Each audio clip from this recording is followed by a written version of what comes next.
ስብሰባችንን እንቀጥላለን። ሶስተኛው አጀንዳ ቀደም በቀረበው መሰረት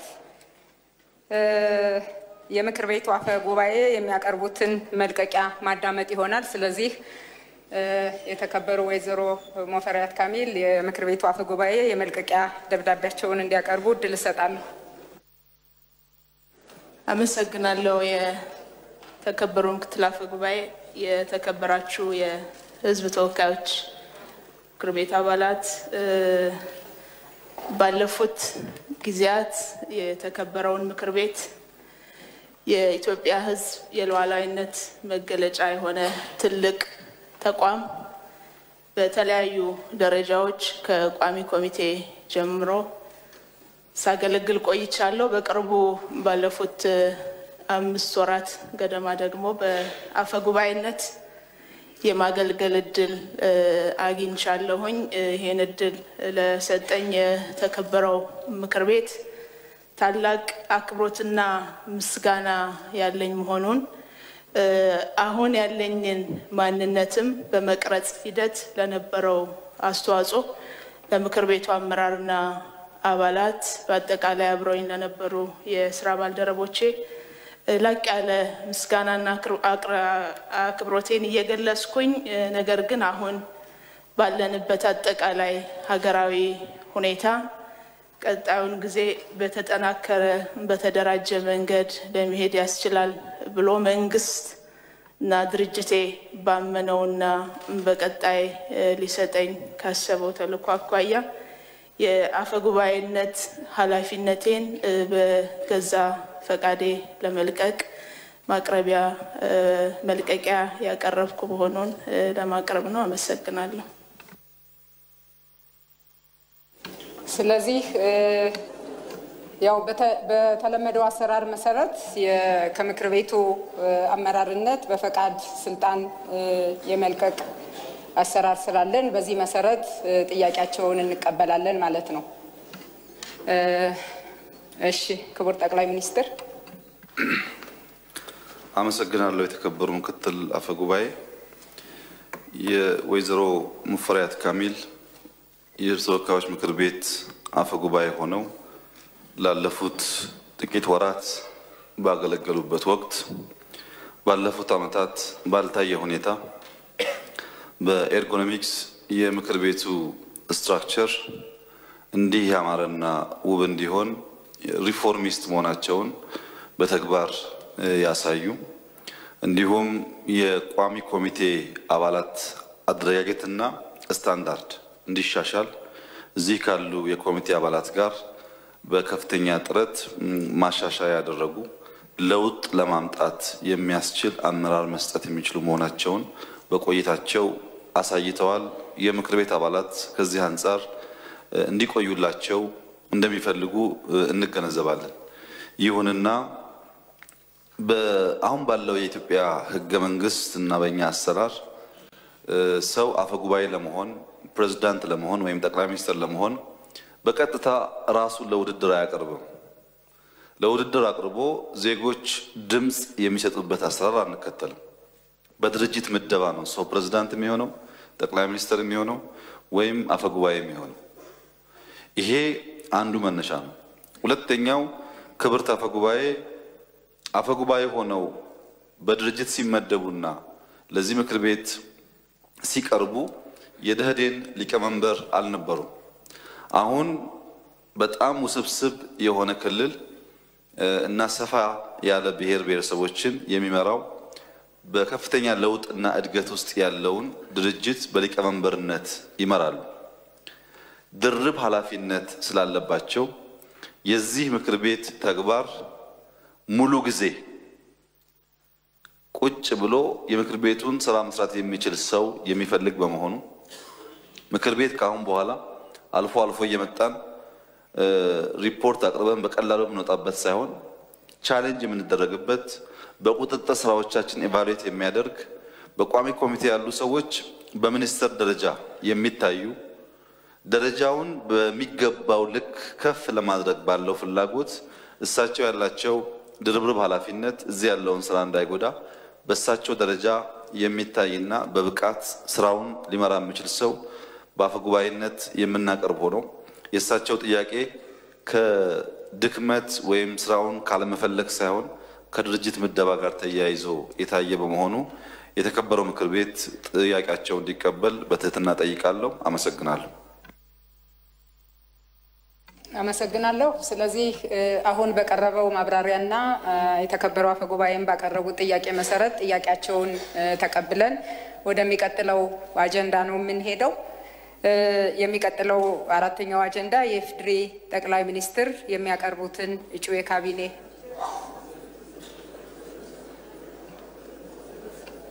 ውሳኔ አይሰጥም። አሰራሩ እሱን አይልም። መቀበል ብቻ ነው የቀረበውን ጥያቄ። ስለዚህ ጥያቄውን በምን አግባብ እንደቀረበ ሰምተናል። በዚህ መሰረት ውሳኔውን የቀረበውን ጥያቄ ተቀብለን ወደሚቀጥለው አጀንዳ ነው የምንሄደው የተከበራችሁ የምክር ቤት አባላት። ስለዚህ በዚህ መሰረት ወደ አራተኛው አጀንዳ ነው የሚሄደው። አራተኛው አጀንዳ የኢፌዴሪ ጠቅላይ ሚኒስትር የሚያቀርቡትን እጩ የካቢኔ አባላት ሹመት መርምሮ ማጽደቅ ነው። በዚህም መሰረት የኢፌዴሪ ጠቅላይ ሚኒስትር ክቡር ዶክተር አብይ አህመድ እጩ የካቢኔ የሹመቱን እንዲያቀርቡ እጠይቃለሁ። አመሰግናለሁ። የተከበሩ ምክትል አፈ ጉባኤ፣ የተከበራችሁ የምክር ቤት አባላት፣ ባለፉት 6 ወራት በለውጥ ውስጥ በቆይንባቸው ጊዜ ውስጥ ህዝቡም ያነሳውን የሰላም፣ የልማት፣ የዲሞክራሲ ጥያቄ በብቃት ለመመለስ ለውጥ ማምጣት አስፈላጊ መሆኑ ታምኖ ሲሰራ መቆየቱ ይታወቃል። በዚሁ መሰረት ዛሬ ለጸደቁት 20 የካቢኔ አባላት እንደ መነሻ የተወሰደው ሐሳብ አንደኛው ብቃት ነው። ሪፎርሙን ተቀብለው መምራት የሚያስችል ብቃት አላቸው ወይ የሚለው እያንዳንዱን ግለሰብ ልምድ፣ የትምህርት ዝግጅትና ለውጥ ለመምራት ያለውን ፍላጎት ታሳቢ ያደረገ። ሁለተኛው ባለፉት ዓመታት ይህ ምክር ቤት በተደጋጋሚ የሴቶች ተሳትፎ በሚገባቸው ልክ እንዲሆን ጥያቄ ሲያቀርብ የቆየ ሲሆን በኢትዮጵያ ለመጀመሪያ ጊዜ ምናልባት በአፍሪካም ለመጀመሪያ ጊዜ ካሉን 20 የካቢኔ አባላት 10 ወይም 50% ሴት ሆነው ቀርበዋል።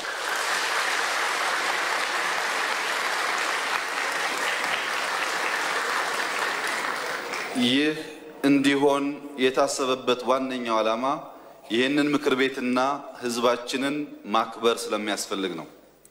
ሴቶች በነበረው ነውጥ ውስጥ በጥቂት ፐርሰንት ካልሆነ በስተቀር ሀገር ተረጋግታ በሰላማዊ መንገድ እንድትሄድ ወታደር ካደረገው ሚና በላይ ትልቅ አስተዋጽኦ ያበረከቱ፣ በንጽጽር በሌብነት ባነሰ ደረጃ የሚታሙ፣ ስራቸውን የሚያከብሩ፣ በተጨባጭ ሰርተው የጀመርነውን ለውጥ ሊያዘልቁ ስለሚችሉ የነሱን 50% አስፈጻሚ እንዲይዙ በህግ አወጣጥ እና አተረጓጎም ሂደት ውስጥም በዲሞክራሲ ተቋማት ውስጥም ይህ አሰራር ተጠናክሮ እንዲቀጥል ድርጅታችን በጉባኤው ባስቀመጠው አቅጣጫ መሰረት ተግባራዊ ሆኖ ለዚህ ምክር ቤት እንዲቀርብ ሆኗል።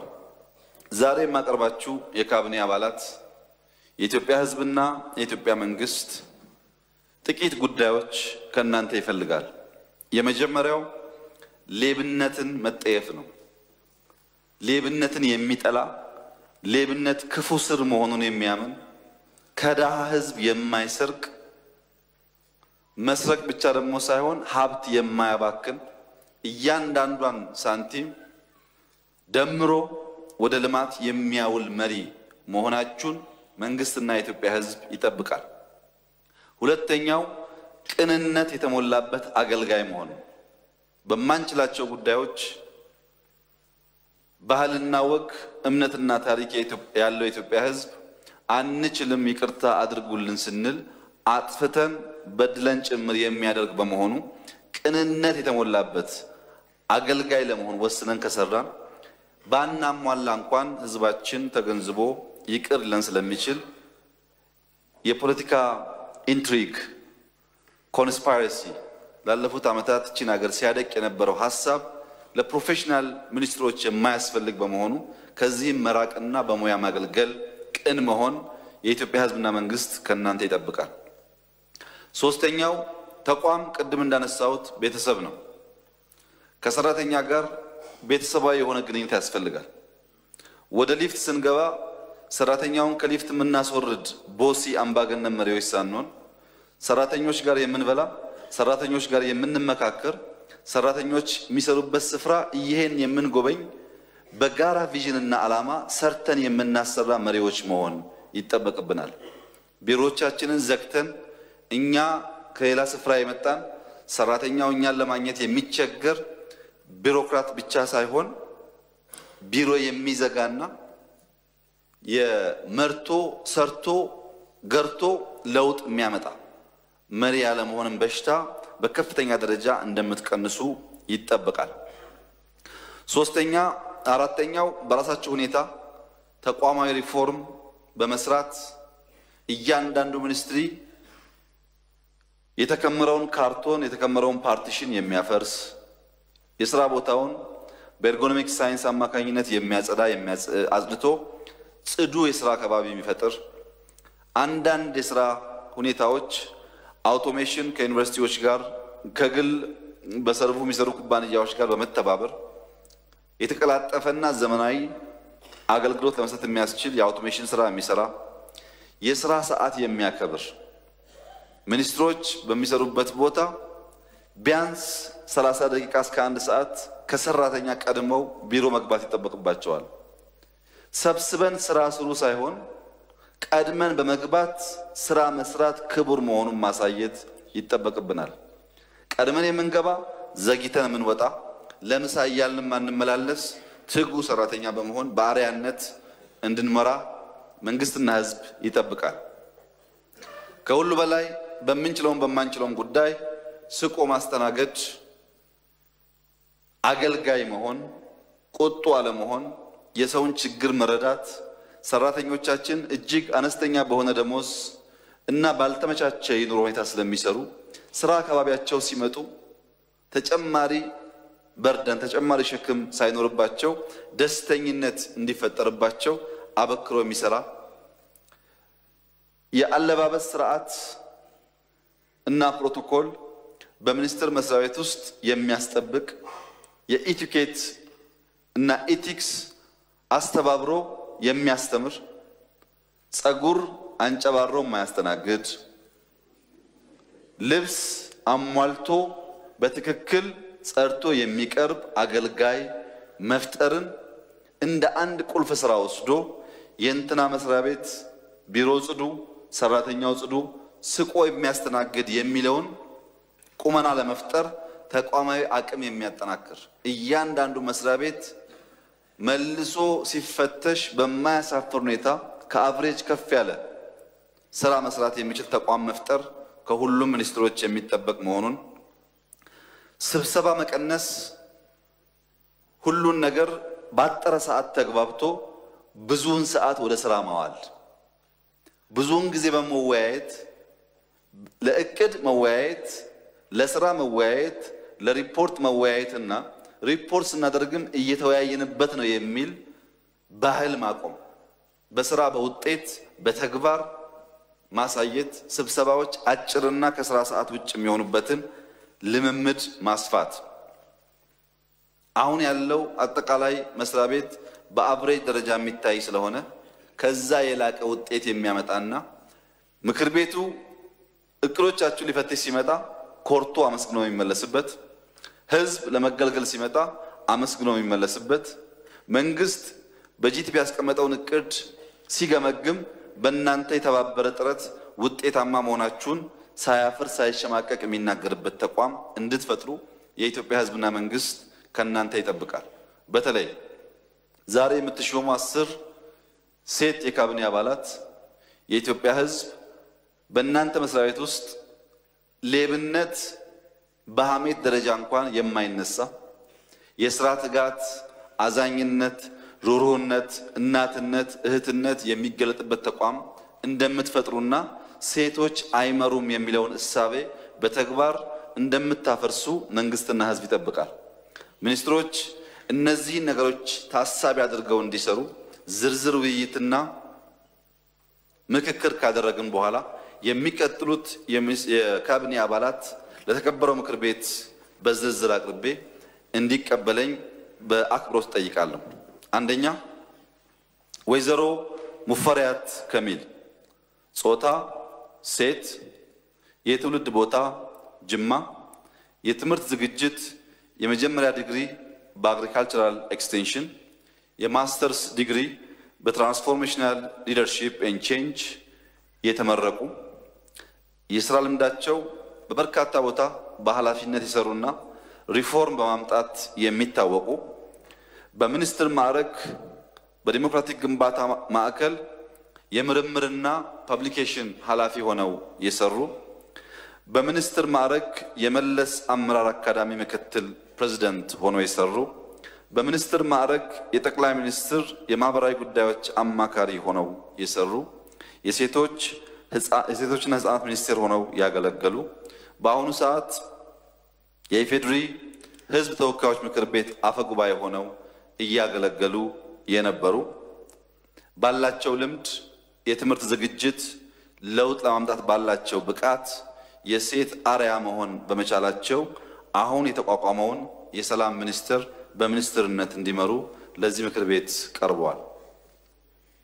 ሁለት ወይዘሮ ፈትለወርቅ ገብረ እግዚአብሔር ጾታ ሴት፣ የትውልድ ቦታ አድዋ፣ የትምህርት ዝግጅት የመጀመሪያ ዲግሪ በኢኮኖሚክስ፣ የማስተርስ ዲግሪ በዴቨሎፕመንታል ስተዲ የተማሩ በስራ ልምድ ላለፉት 20 ዓመታት በተለያየ ቦታ በከፍተኛ ኃላፊነት ያገለገሉ በተለይም በትግራይ ክልል የንግድና ኢንዱስትሪ ከተማ ልማት ቢሮ ኃላፊ ሆነው ለውጥ ያመጡ በሚኒስትር ማዕረግ የዲሞክራቲክ ግንባታ ማዕከል ኃላፊ ሆነው የሰሩ ባላቸው ልምድ የፖለቲካል ብቃትና የአመራር ብቃት አሁን የንግድና ኢንዱስትሪ ሚኒስትር ሆነው በእጩነት ቀርበዋል። ሶስት ኢንጂነር አይሻ መሐመድ ሙሳ ጾታ ሴት፣ ኢንጂነር አይሻም ልክ እንደ ወይዘሮ ሙፈሪያት ሁሉ ለመጀመሪያ ጊዜ በኢትዮጵያ ታሪክ አዲስ በሴት ያልተመራ ተቋም ከዚህ ቀደም በሴት ያልተመራ ተቋም እንዲመሩ ለዚህ ምክር ቤት በእጩነት ቀርበዋል። ትውልድ ቦታ አፋር፣ የመጀመሪያ ዲግሪ በሲቪል ኢንጂነሪንግ የተመረቁ፣ ሁለተኛ ዲግሪ በትራንስፎርሜሽናል ሊደርሺፕ ኤንድ ቼንጅ የተመረቁ የሥራ ልምዳቸው የአፋር ክልል የአደጋ መከላከልና ምግብ ዋስትና ቢሮ ኃላፊ ሆነው ያገለገሉ፣ የባህልና ቱሪዝም ሚኒስትር ሆነው ያገለገሉ፣ በአሁኑ ሰዓት የኮንስትራክሽን ሚኒስትር ሆነው ያገለገሉ፣ በተመደቡባቸው የሚኒስትር ቦታዎች ሁሉ የላቀ ውጤት ለማምጣት ከፍተኛ ጥረት የሚያደርጉ በመሆናቸውና ከአፋር የተገኙም በመሆናቸው ለመጀመሪያ ጊዜ የሀገር መከላከያ ሚኒስትር ሆነው እንዲሾሙ በእጩነት ቀርበዋል።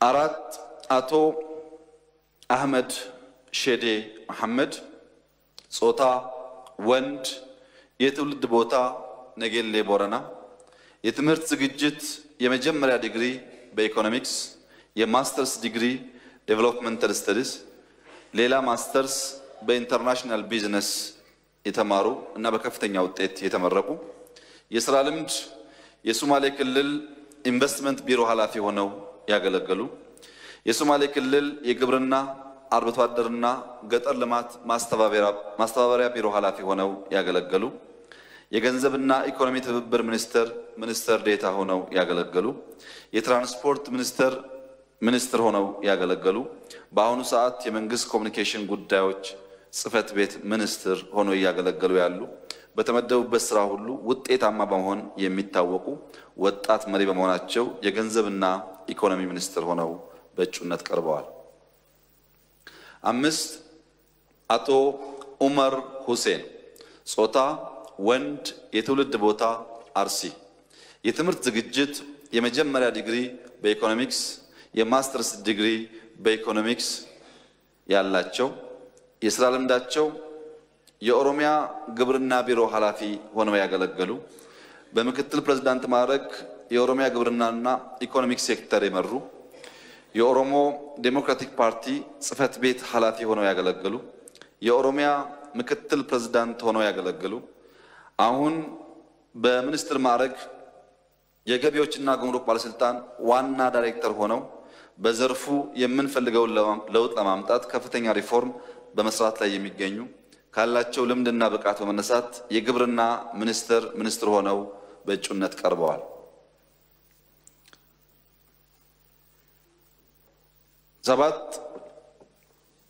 6 ወይዘሮ አዳነች አቤቤ ጾታ ሴት የትውልድ ቦታ አርሲ የትምህርት ዝግጅት የመጀመሪያ ዲግሪ በሕግ የማስተርስ ዲግሪ በቢዝነስ አድሚኒስትሬሽን ያላቸው የሥራ ልምዳቸው የኦሮሚያ ልማት ማህበር ኃላፊ ሆነው በኦሮሚያ ልማት ማህበር ውስጥ ታይቶ የማይታወቅ ውጤት ለማምጣት ከፍተኛ ጥረት ያደረጉ የአዳማ ከተማ ከንቲባ ሆነው ባገለገሉበት ወቅት በአንድ ዓመት ጊዜ ውስጥ የአዳማ ከተማ ገቢ በ38% እንዲያድግ ያደረጉ የኦሮሚያ ክልላዊ መንግስት ፍትህ ቢሮ ኃላፊ ሆነው ያገለገሉ በአሁኑ ሰዓት የኦሮሞ ዲሞክራቲክ ፓርቲ ጽህፈት ቤት ኃላፊ ሆነው እያገለገሉ ያሉ የገቢዎች ሚኒስትር ሆነው ቀርበዋል።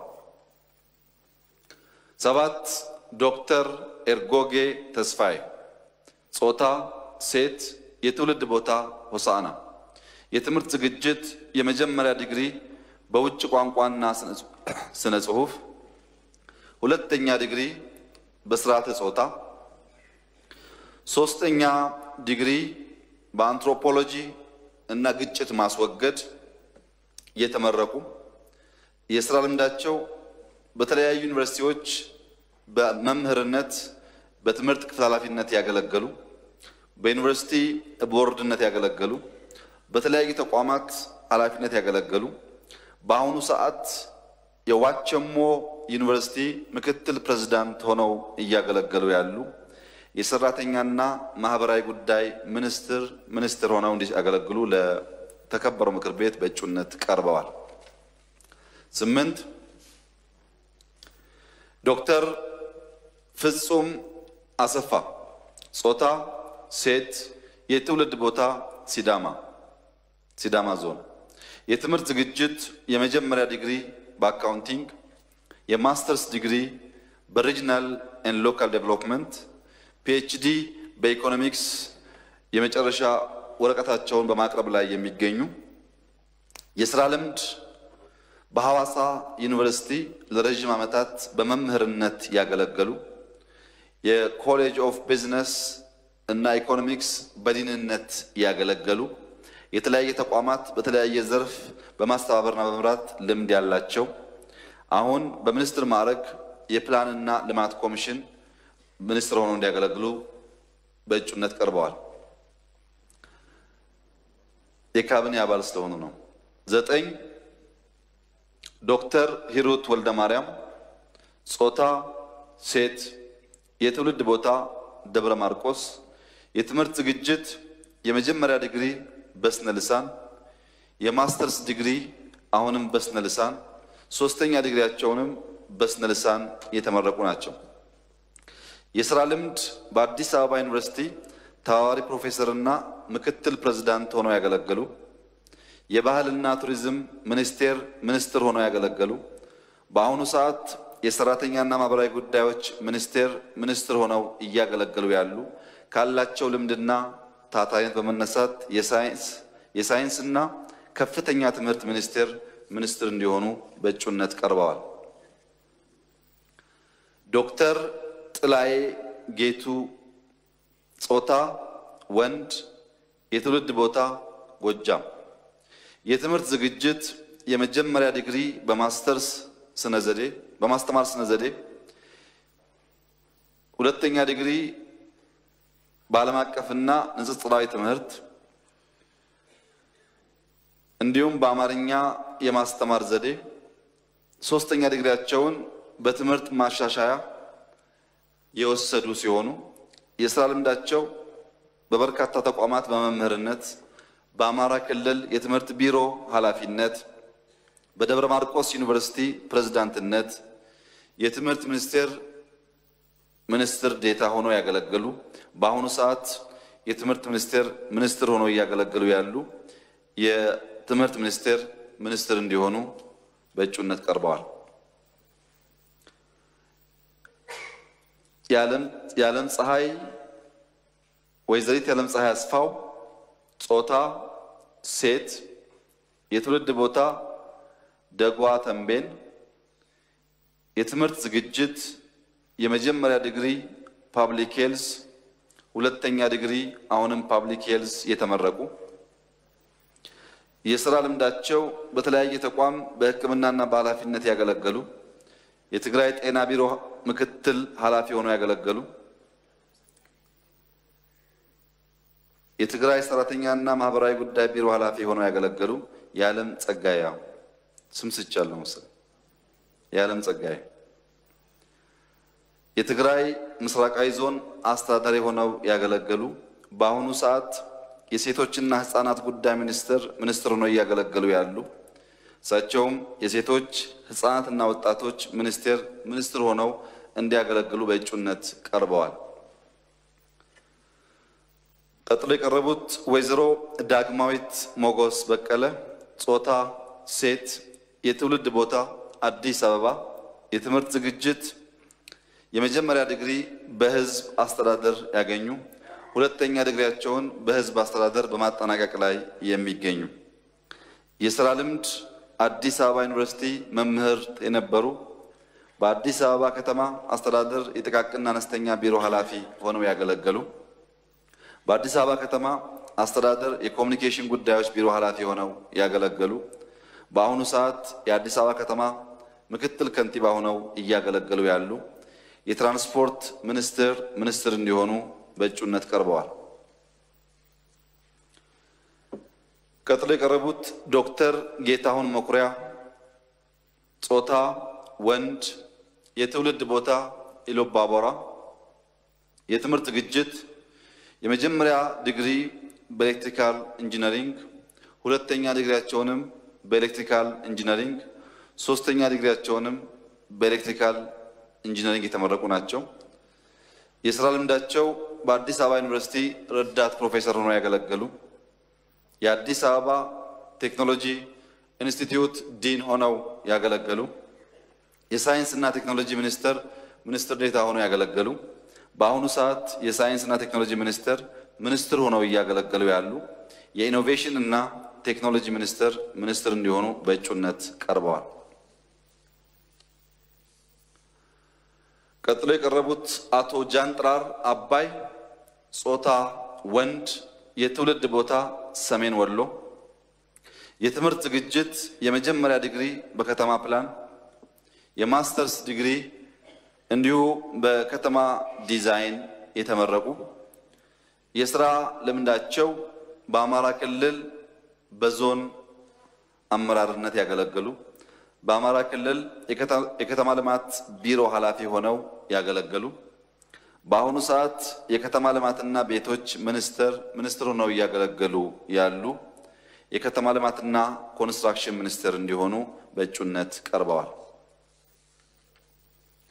ቀጥለው የቀረቡት ዶክተር ሳሙኤል ሁርኮ ሲሆኑ ጾታ ወንድ፣ የትውልድ ቦታ ወላይታ፣ የትምህርት ዝግጅት የመጀመሪያ ዲግሪ በኢኮኖሚክስ፣ የማስተርስ ዲግሪ በዴቨሎፕመንታል ኢኮኖሚክስ፣ ሶስተኛ ዲግሪያቸውንም በዴቨሎፕመንታል ኢኮኖሚክስ ያገኙ፣ የሥራ ልምዳቸው በተለያዩ ዩኒቨርሲቲዎች በመምህርነት በፋካልቲ ዲንነት ያገለገሉ፣ በአሁኑ ሰዓት የወላይታ ሶዶ ዩኒቨርሲቲ ፕሬዝዳንት ሆነው እያገለገሉ ያሉ፣ እሳቸው የማዕድንና ነዳጅ ሚኒስትር ሆነው እንዲያገለግሉ በእጩነት ቀርበዋል። የመጨረሻ የቀረቡት ዶክተር ሂሩት ካሳው ጾታ ሴት፣ የትውልድ ቦታ ጎንደር፣ የትምህርት ዝግጅት የመጀመሪያ ዲግሪ በቋንቋና ስነ ጽሑፍ፣ ሁለተኛ ዲግሪ በአማርኛ ማስተማር ዘዴ፣ ሶስተኛ ዲግሪ በተግባራዊ ስነ ልሳን የተመረቁ ሲሆኑ የሥራ ልምዳቸው በተለያዩ ዩኒቨርሲቲዎች በመምህርነት ያገለገሉ በትምህርት ክፍል ኃላፊነት ያገለገሉ በአሁኑ ሰዓት የአማራ ክልል ባህልና ቱሪዝም ቢሮ ኃላፊ ሆነው እያገለገሉ ያሉ የባህልና ቱሪዝም ሚኒስትር ሆነው እንዲያገለግሉ ሐሳብ ቀርቧል። ያላቀረብኳቸው 4 ሚኒስትሮች ከዚህ ቀደም ያጸደቃቸውና ለውጥ የሌለባቸው የስያሜም የአዲስ ለውጥ ያልተካሄደባቸው በመሆኑ አዲስ ለውጥ የተካሄደባቸውን 16 ሚኒስትሮች ከነበሩት 4 ጋር በድምሩ 20 የካቢኔ አባላት ሲሆኑ ከነዚህ ውስጥ 10 ሴት 10 ወንድ ሆነው የቀረበ እስካሁን ከነበረው ልምምድ በተለየ መልኩ ታዳጊ ክልል ተብሎ የሚታወቁ ክልሎች ጠንከር ያለ ክልል ተቋማት እንዲመሩ የተደረገበት በተጨማሪም ሴቶች ሚኒስትር መሆናቸው ብቻ ሳይሆን ቁልፍ ተቋማትም እንዲመሩ በእጩነት የቀረቡ በመሆኑ የተከበረው ምክር ቤት የተሰራውን ስራ ከግምት በማስገባት እጩ ሚኒስትሮች ተቀብሎ እንዲያጸድቅልኝ በትህትና ጠይቃለሁ። አመሰግናለሁ። አመሰግናለሁ። በቀረበው እጩ የካቢኔ ሹመት ላይ ጥያቄዎችና አስተያየቶች ካሉ አሁን ሊቀርቡ ይችላሉ።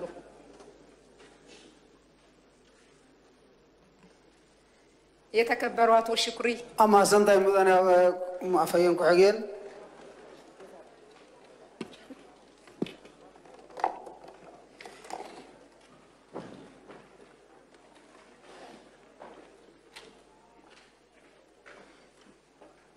ትርጉማኑ አልሰራው መሰለ አመስገናለሁ። መትከላ ፈጉባኤ ጠቅላይ ሚኒስትሩም በጣም አመስገናለሁ። የሹመት በሀያ ተመልሶ ካቢኔ ሲሾም በእኔ በኩል ደግፋለሁ። ሁለተኛም ከዚህ በፊት 27 ዓመት እኛ ሳይሰማ ሚኒስትሮች አጋር ድርጅቶቹን ማስጠቱም በጣም ደስተኛ ነን፣ እንቀበላለን፣ እንደገፋለን ብዬን ቀረባለሁ። አመሰግናለሁ።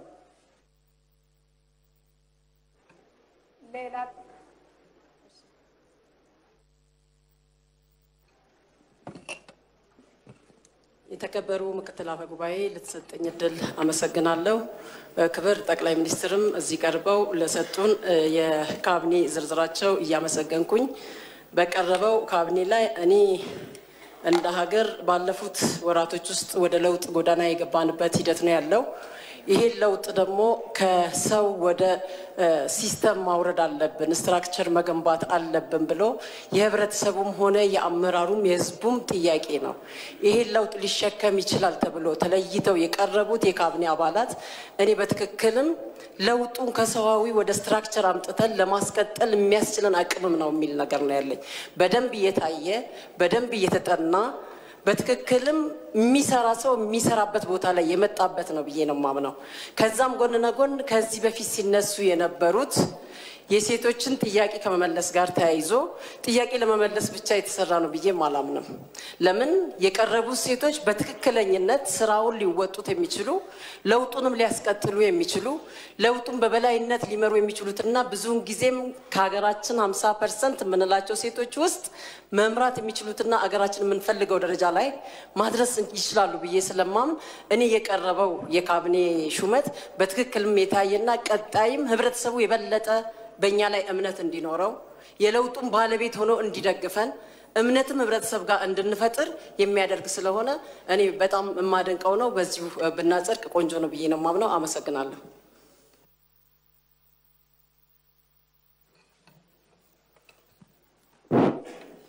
አመሰግናለሁ ተከበሩ ምክትል አፈ ጉባኤ።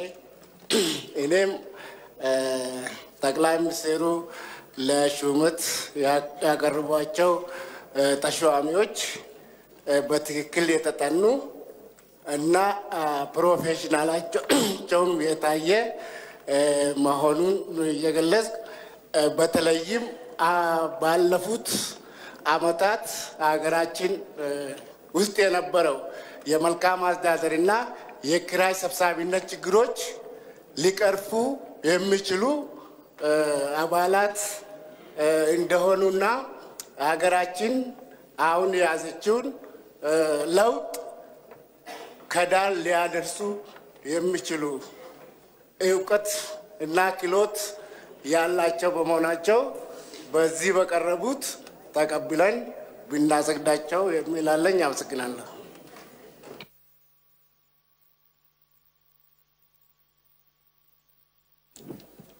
አመሰግናለሁኝ ክብርት ምክትል አፈ ጉባኤ። በዛሬው ዕለት የቀረበው የአደረጃጀት ለውጥ የቀረቡትም አመራሮች ጠቅላይ ሚኒስትሩም ሲገልጹ እንደነበሩት በተለየ መልኩ እየተነሳ ያለውን የህዝብ ፍላጎት በተለየ መልኩ እየተነሳ ያለውን የወጣቱን ፍላጎት በተለየ ኮሚትመንት ለማሳካት አንደኛም የህዝብ እገዛ ህዝብ አመራር ሲበላሽ የማይቀበልባት ሀገር አመራር ሲቆሽሽ እሺ የማይል ህዝብ የተፈጠረባት ሀገርም ከመሆኑ አንፃር ይሄ ለአመራሩ አንድ እገዛ ነው፣ ድጋፍ ነው። ሌባን ሌባ የሚል ህብረተሰብ እየተፈጠረ ባለበት ሀገር ለመቆሸሽ እድል ስለሌለ በተለየ መልኩ በተለየ ኮሚትመንት ይመራሉ የሚል እምነት አለኝ። በተለይም ክቡር ጠቅላይ ሚኒስትር ልዩነትን በፈጠረ መልኩ ወደ እውነት ነው የመጡት የሚል ነገር አለኝ። ምክንያቱም በየትኛው መስፈርት ሴቶች ቤቶቻቸውን ከመምራት ጀምሮ ታላቅ ተፈጥሯዊ ኃላፊነትን ከመወጣት ጀምሮ ሀገርን ወደፊት የማሻገር ዓላማና ስንቅ የያዙ ውስጣቸው ሰላም ያለ ሌብነትን ጠቅላይ ሚኒስትሩም እንዳሉት በመጸየፍ ረገድ ከፍተኛ የስነ ምግባር ባህሪ ያላቸው ናቸው። ይሄ እውነት ነው። ይሄ ጸጋ ከእናት ይገኛል፣ ከሚስት ይገኛል፣ ከእህት ይገኛል።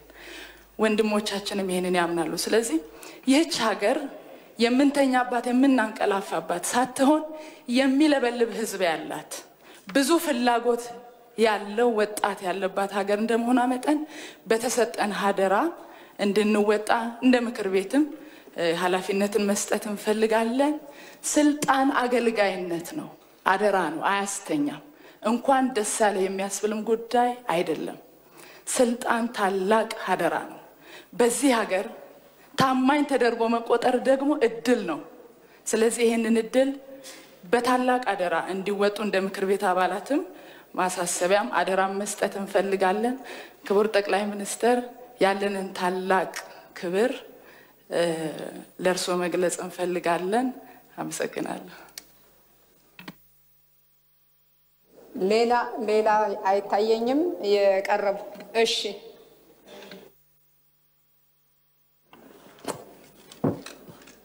እድሉ ስለተሰጠኝ የተከበሩ አፈ ጉባኤን አመሰግናለሁ። ምክትል አፈ ጉባኤን አመሰግናለሁ።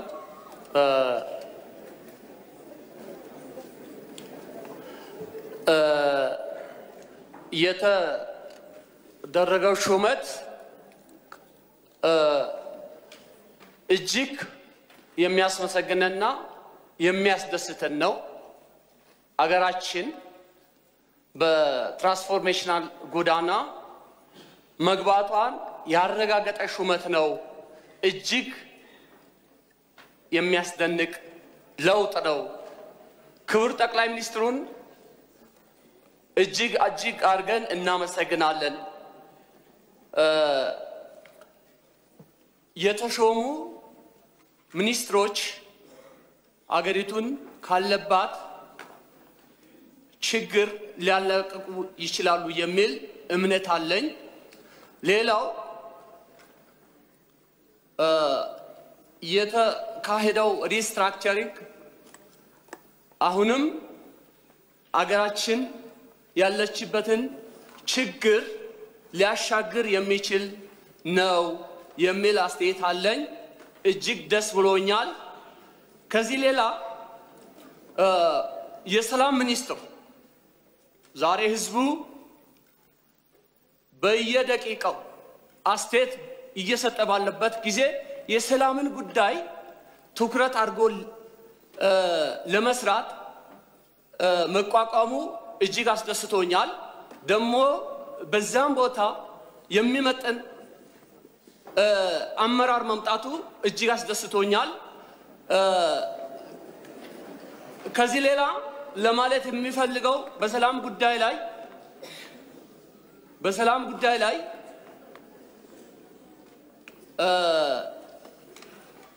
ወደፊት ትኩረት እንደተሰጠ አይተን ግን ለሰላም ሚኒስቴር የተሰጠው ኃላፊነትን በተመለከተ በጣም የሰፋ ይመስለኛል። ደህንነትም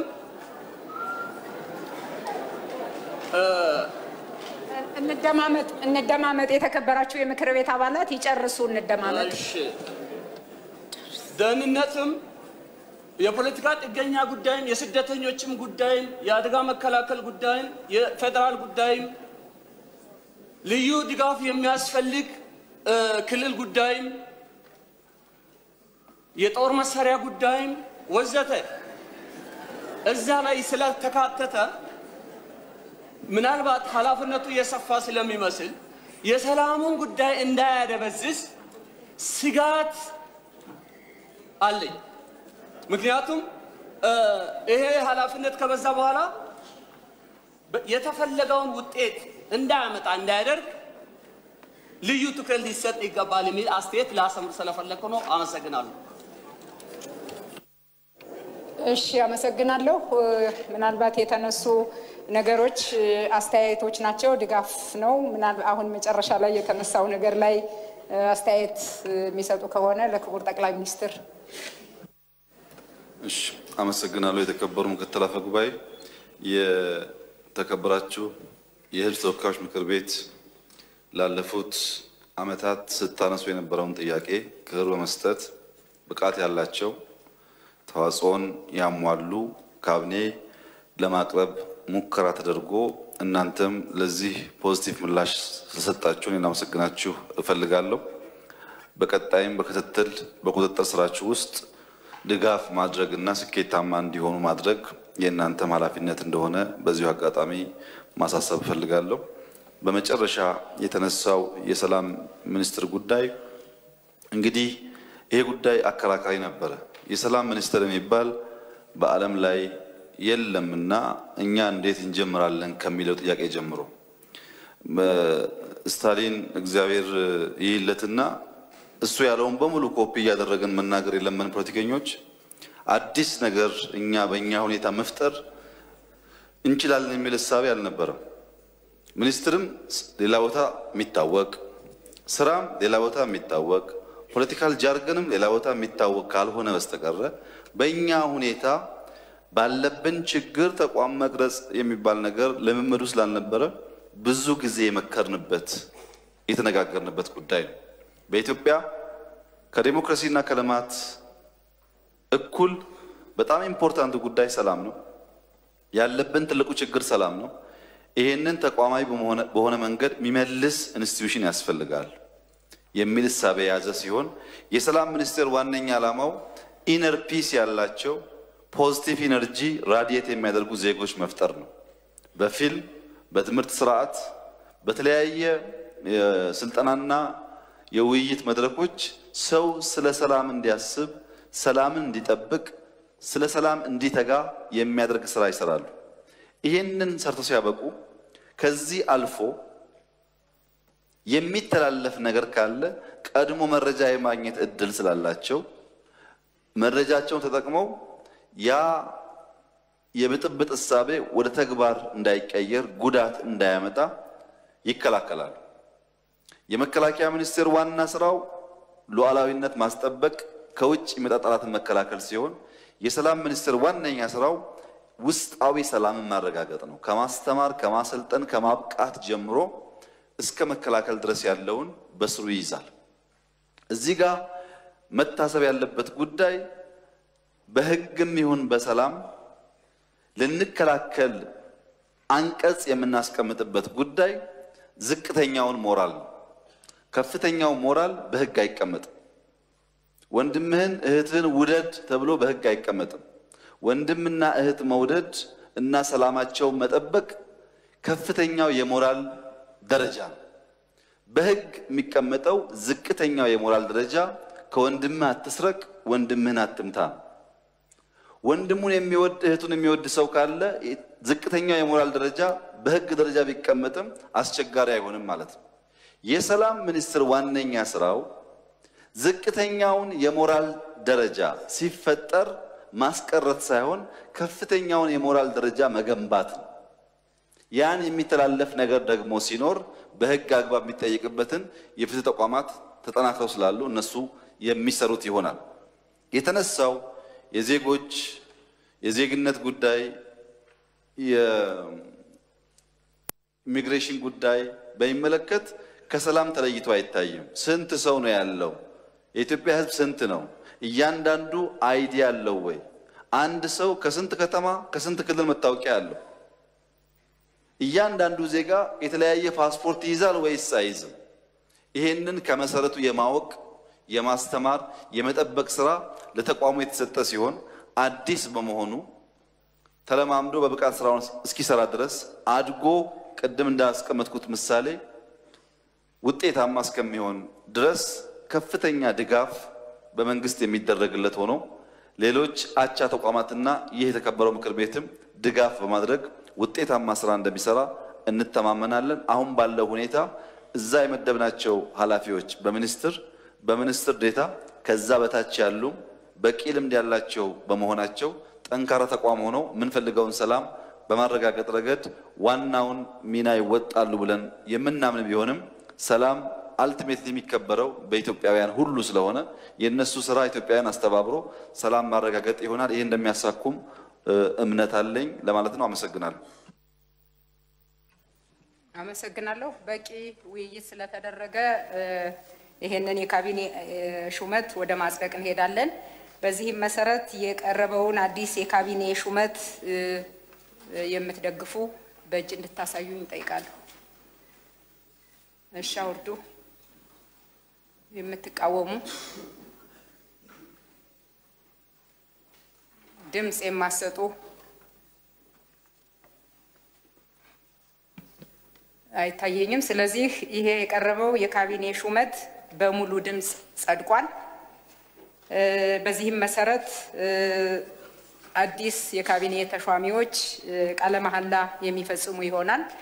ስለዚህ አዲስ ተሿሚዎችና ክቡር አቶ ዳኘ መላኩ የኢፌዴሪ ጠቅላይ ፍርድ ቤት ፕሬዝዳንት ወደ መድረክ መጥተው ቃለ መሐላውን እንዲያስፈጽሙ እጠይቃለሁ።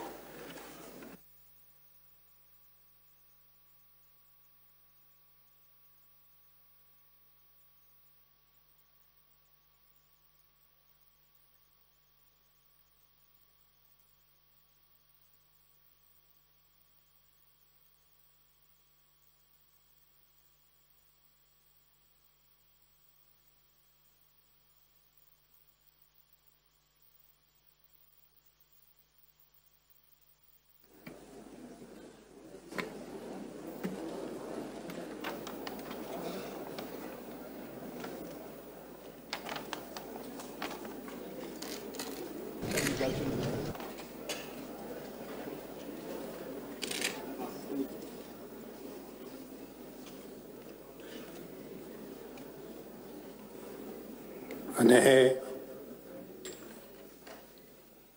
በዛሬው ዕለት በሕዝብ ተወካዮች ምክር ቤት ቀርቤ ሚኒስትር ሆኜ ስሾም ለሕገ መንግሥቱ ታማኝ በመሆን ከሀገሪቱና ከሕዝቡ የተጣለብኝን ኃላፊነት በቅንነት በታታሪነት እንዲሁም ሕግና ስርዓትን መሰረት በማድረግ ስራዬን ለመፈጸም ቃል እገባለሁ።